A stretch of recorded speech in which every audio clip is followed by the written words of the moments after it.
Hey everybody, this is John from Diver's Den. I got Justin back helping me put this video together. We're trying to talk today about a little bit of gas physics. I'm going to dabble a little bit in Boyle's law, maybe tap a little bit onto Henry's law and things like that. Primarily because a lot of new students have struggled with a lot of this math involved with gas physics and things like that.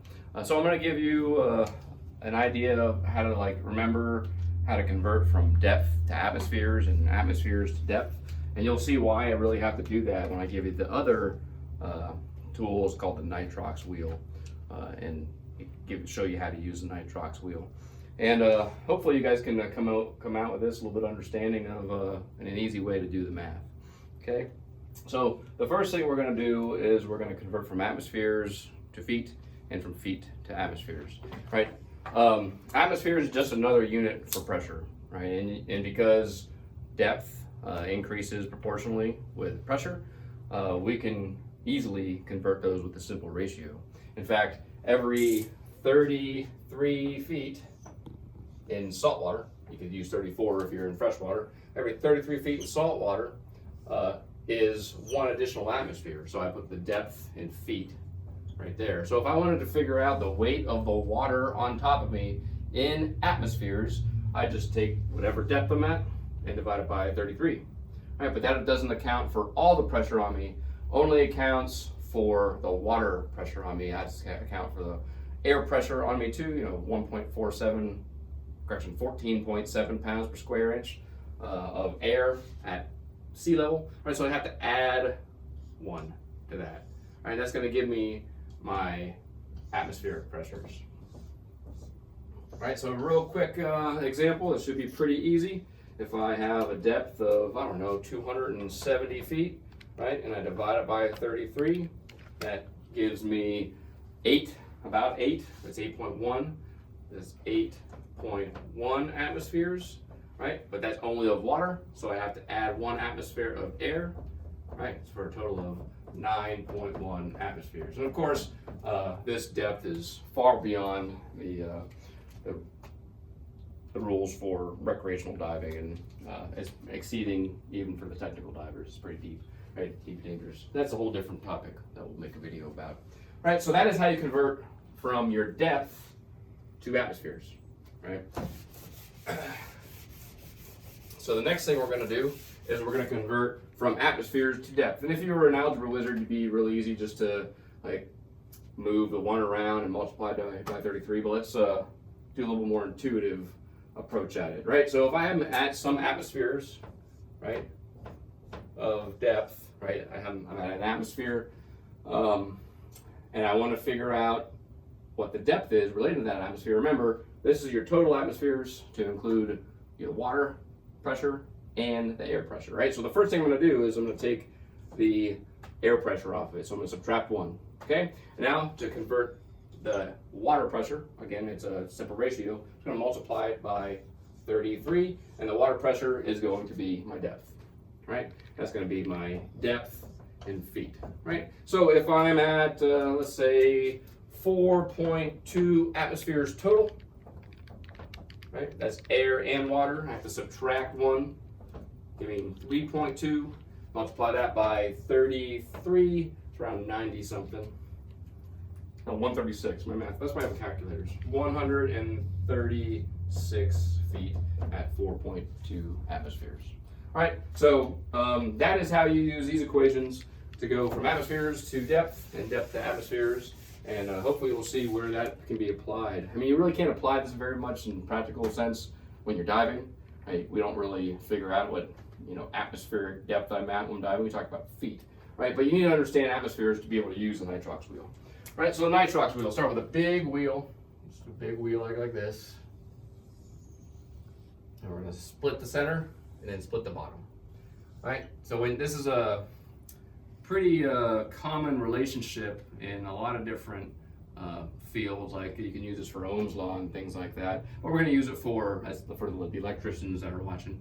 But we're going to use this for enriched air diving and give us some tools to use for that. Right. So if it's on the top, and I want to figure out the stuff on the top and multiply it by the bottom. Right? If I want to figure out this guy, I divide this one by that, and vice versa for that one, right? So at the top is our first one, or it's going to be our partial pressure of oxygen. If you don't understand partial pressures, go ahead and look at our videos, and you'll find a whole video about partial pressures. But it's kind of some prerequisite knowledge you need to understand what's going on here. Okay, and then over here we have what we call the fraction of oxygen, and that is in percentage form. So if you're diving a mix that was 32%, it'd be 0.32. That's pretty easy to understand. Just divide it by 100 if you really want to do the math, or you can just shift the decimal points over too. Okay, and then over here, let's use blue for this. This is my depth, right? But it's in atmospheres. And that's the key for this one, is knowing how to convert back and forth atmospheres. If you plug feet into this thing, it doesn't work. Right, so let's run through a couple real quick examples of how this works, right? So let's say, for instance, I want to try to figure out what my partial pressure of oxygen would be diving a specific mix at a certain depth, right? So you can do this and figure out, is this going to be a safe gas to breathe at that depth? Right, so my partial pressure limits, of course, if you know anything about nitrox, is 1.4 for normal operations, 1.6 for contingent operations, meaning that we don't like to go to 1.6, 1.4 is what you should be planning everything for.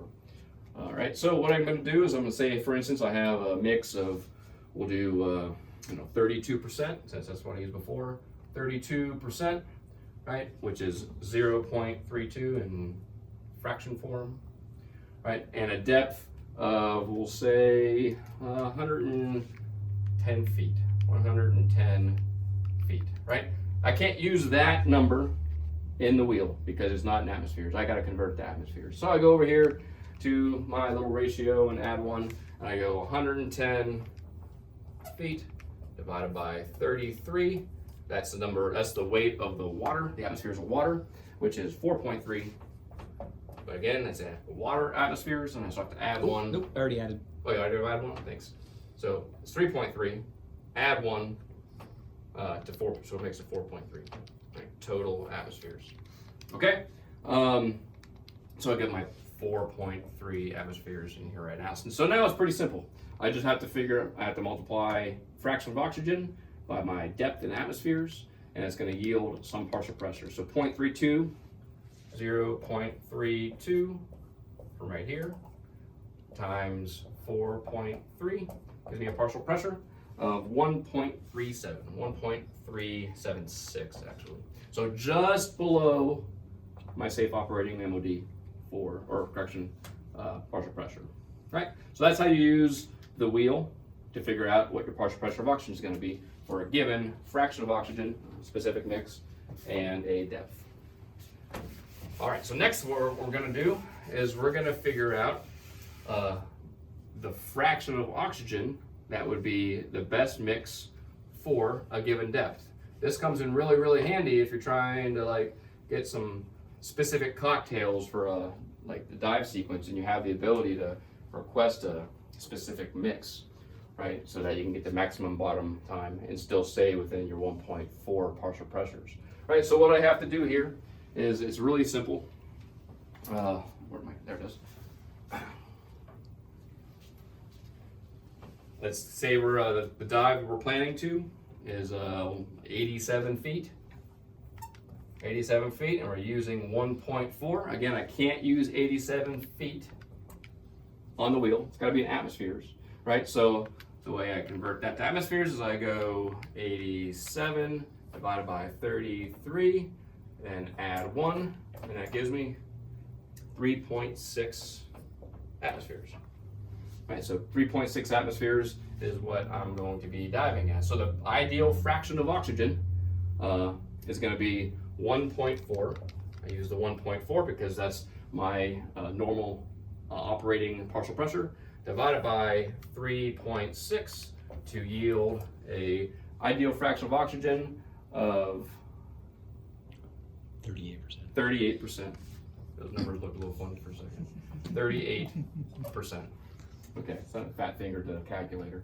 Right, so 38% there. Right, so if I wanted to get the maximum bottom time, if I'm limited to my no decompression I would use a 38% mix. Okay, the last way to use this is to figure out my maximum operating depth for a specific gas that I'm using, right? Operating at 1.4 partial pressure. All right, so let's say we're diving a mix of 28, we'll do 28%. 28%, right? That in fractorial form or in fraction form is 0.28, right? I simply take 1.4 divided by 0.28, which yields 5. Oh, that's pretty simple. 5 atmospheres, right? So again, 5 atmospheres, I really don't operationally dive 5 atmospheres. So the way I do that is I subtract 1, because I'm getting rid of 1 from the air, and I multiply it by, which is 4, right? So then I multiply that by 33. It gives me a depth of 132 feet. Okay, so hopefully you've gotten an understanding of like the derivation of the pressure to atmosphere, or correction, depth to atmospheres and atmospheres to depth approach using just a simple ratio. Remember, don't forget about the 1 for the air. Most people forget about the 1 for the air when they screw this up. Everyone remembers that 33 feet is 1 atmosphere, right? And also remember, if you're using the wheel, it's got to be in atmospheres. It can't be in feet, otherwise it won't work for you. All right. Well, thank you for tuning in. Feel free to make any comments in the bottom. Don't forget to like our videos. Check out our CUDA page. That's our club page. We'll share this on there as well. And swing by Diver's Den and hang out a little bit. We'll do some diving together.